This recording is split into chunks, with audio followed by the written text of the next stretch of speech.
The internet has become a central part of our society. As the internet has exponentially grown and increased in relevance, it has become increasingly important for businesses and organizations to develop a presence online. The internet has become massive, and it has become harder and harder to make your presence known through all the traffic. As technology has advanced, this issue has become more and more complicated. One of the main goals businesses with websites have is to increase their visibility on search engines like Google, Bing, or Yahoo. When you use one of these search engines, results for your search show up on the search engine results page. The goal of search engines is to provide the most relevant results of the search to the user. Early search engines relied heavily on metadata and keyword density to determine the relevance of a website to the user's search. Metadata is just information that the owner of the website gives to the search engine to let the search engine know what their website is about. Keyword density is the amount of times that words from the user's search appear on the actual web page. The problem with this approach is that website creators had control over both of these aspects and could easily manipulate their metadata and website content to make their website appear more often in web searches. This made it so that websites would appear in the search engine results page even if they had no relevance to what the user searched for.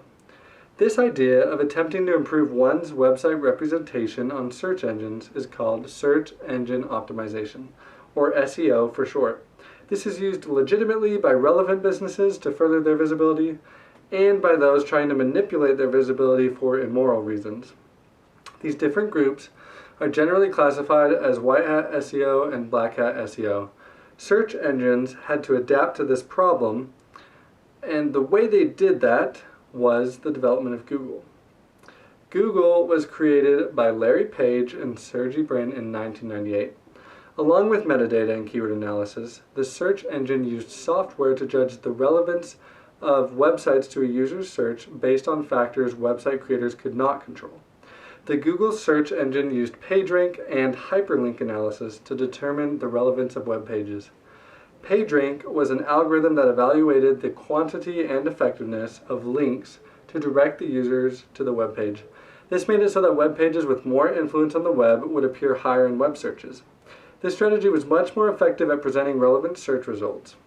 While this strategy was more efficient, website creators continued to manipulate search results by link spamming websites.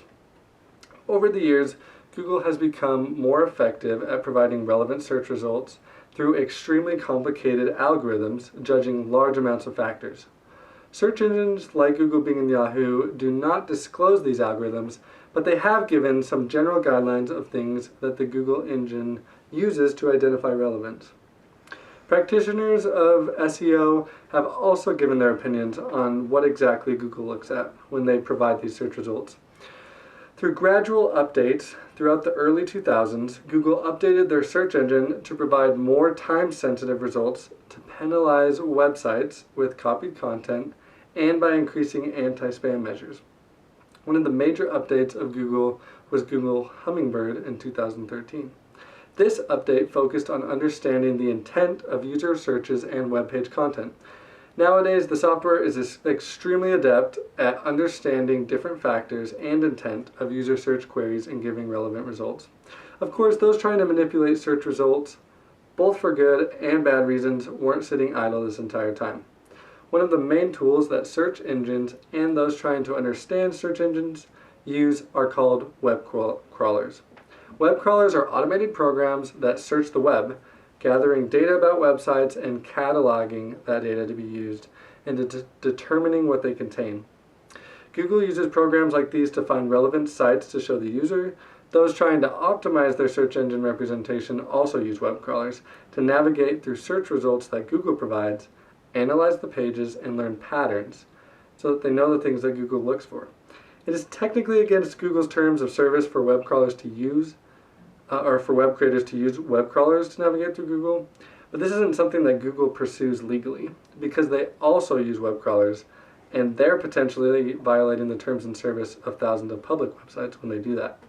It's an interesting dynamic because Google actively programs their search engine to directly combat search engine optimization techniques to prevent black hat SEO, while also often attending or sponsoring white hat SEO events.